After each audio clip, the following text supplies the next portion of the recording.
You're listening to Skeptoid. I'm Brian Dunning from Skeptoid.com. Inside the Mountain Meadows Massacre. When a wagon train of immigrants met its bloody end in Utah in 1857, it launched over a century of lies, cover-ups, conspiracy theories, and inquiries. Today, when you hear the Mountain Meadows Massacre mentioned, it's likely to be in the context of the Mormon Church exterminating non-Mormons from its territory, or perhaps a colorful story of white men disguised as Native Americans to conceal their mass murder, or perhaps a cloak and dagger tale of anti-Mormon terrorists sneaking into Utah to poison the wells and cattle of the faithful. There's hardly any possible version of this story that hasn't been told at some point by someone. But regardless of the details, September 11th, 1857 ended with some 120 to 140 immigrants dead, their bodies literally left to the scavengers on the open meadow. Today we're going to have a look at what's known and what's not known, and hopefully dispel some of the myths around this horrible historical massacre.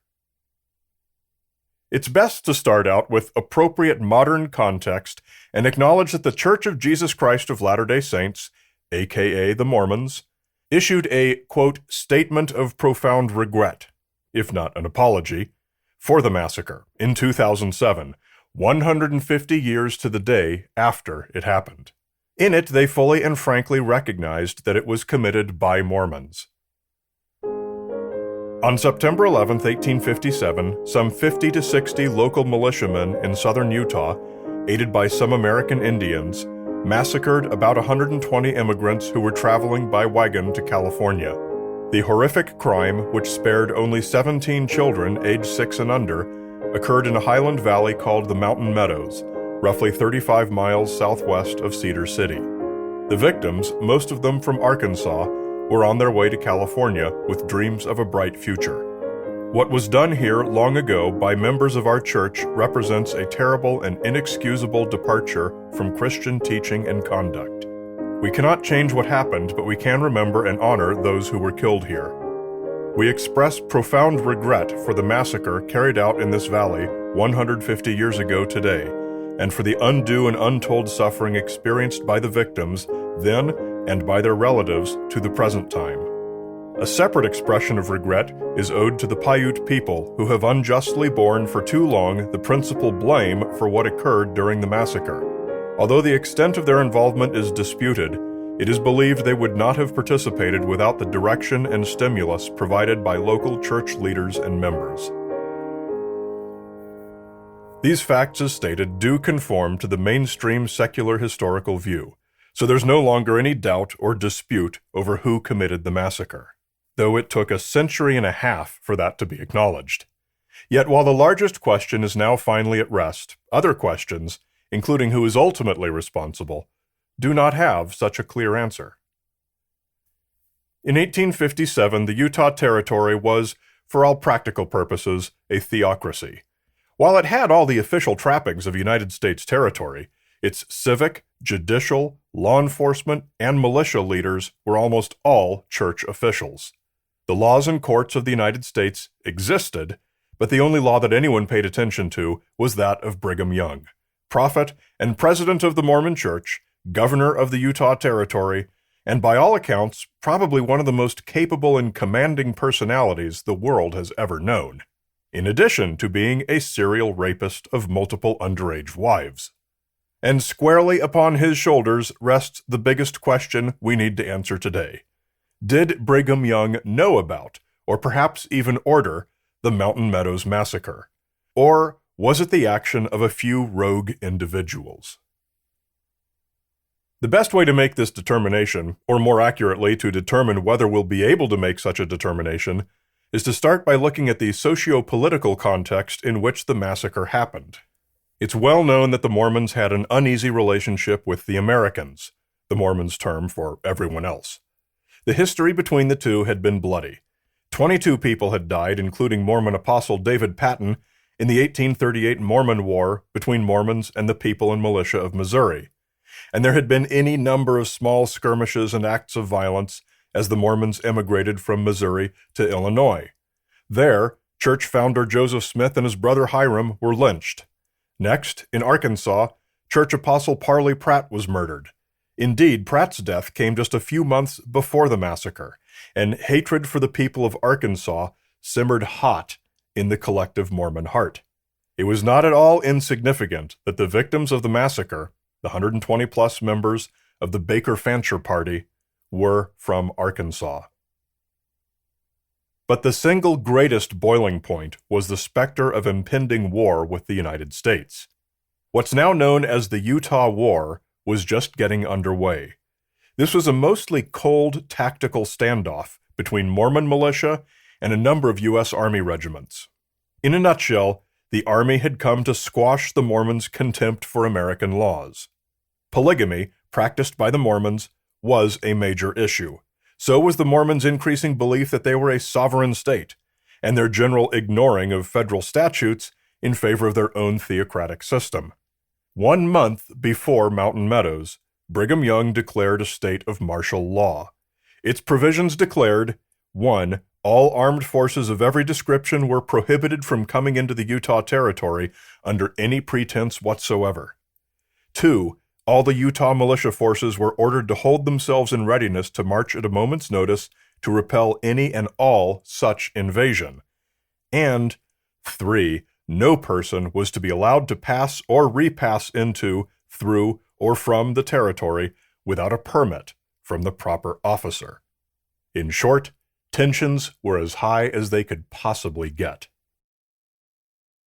When this declaration was issued, the Baker Fancher Party had already arrived in Salt Lake City for their planned restocking, though only by a day or two. They found the Mormons unwilling to sell them grain. They were lucky to make it out of town. Many Mormons considered it their religious duty to exact revenge for the Arkansas murder of Pratt just weeks before.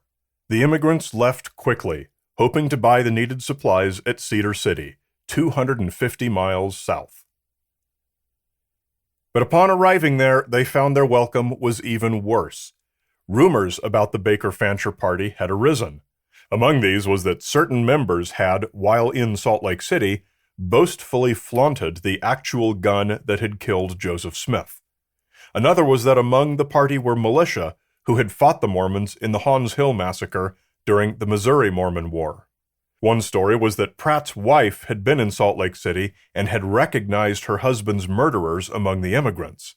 Yet another rumor, reported as fact, was that on the way from Salt Lake the party had poisoned a water supply at a place called Corn Creek, killing a number of cattle and a few Mormons who ate their meat. Historians regard all these rumors and others as false. Yet they had the intended effect. Church leaders in Cedar City and nearby Parowan, who also happened to be the militia leaders, gathered to discuss how to deal with the Baker Fancher Party. By Brigham Young's declaration, it was there illegally. The prevailing view was to have Paiute natives slaughter the party. The Mormons and Paiutes were allied in their resistance to the approaching American army, and it would be easy enough to persuade the Paiutes that the Baker Fancher Party was an American advance. However, support for this plan was not universal, so a writer was sent to Salt Lake City to get definitive orders from Brigham Young. There was no telegraph, and it was a 6-day round-trip ride. Having escaped from Cedar City, the Baker Fancher Party stopped at an area of fine grassy pasture, suitable for camping for several days while their cattle could graze, called Mountain Meadows. History records 9 local Mormon leaders as being most responsible for the massacre. One of these didn't want to wait 6 days.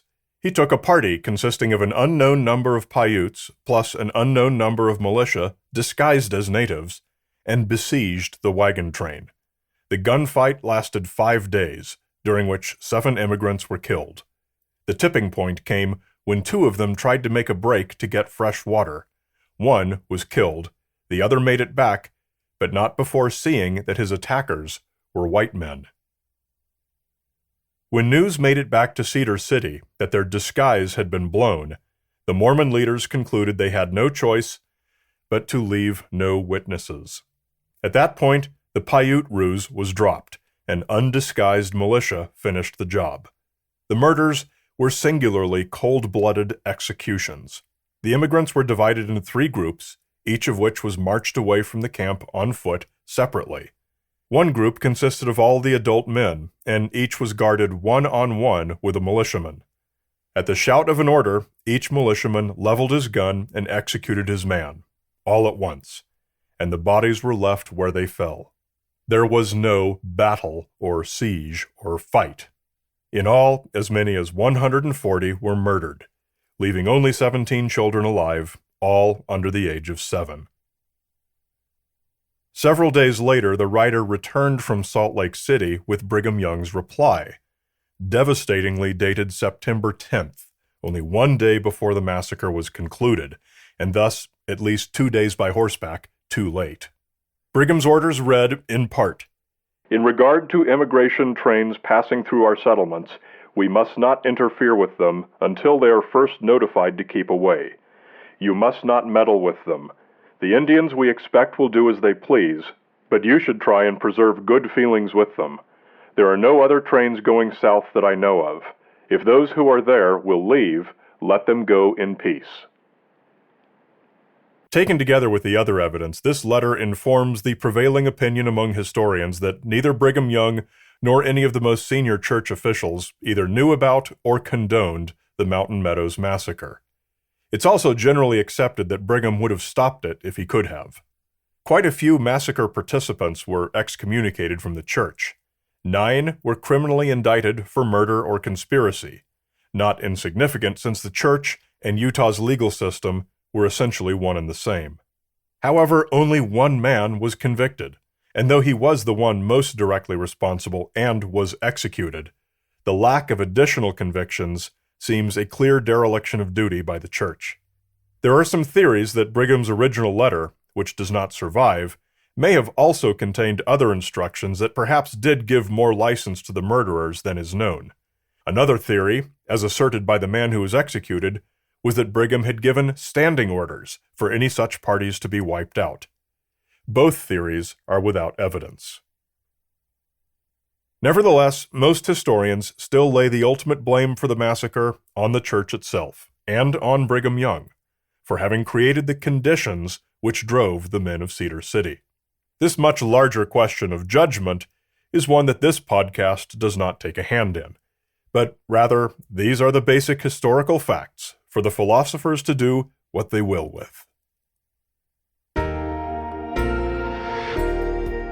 A great big Skeptoid shout-out to premium members Ross Blotcher from the Oh No, Ross and Carrie podcast, Hollywood's Scott Trimble, Robert Rapacki, and Elizabeth Morris. Becoming a premium member is the best way to enjoy Skeptoid.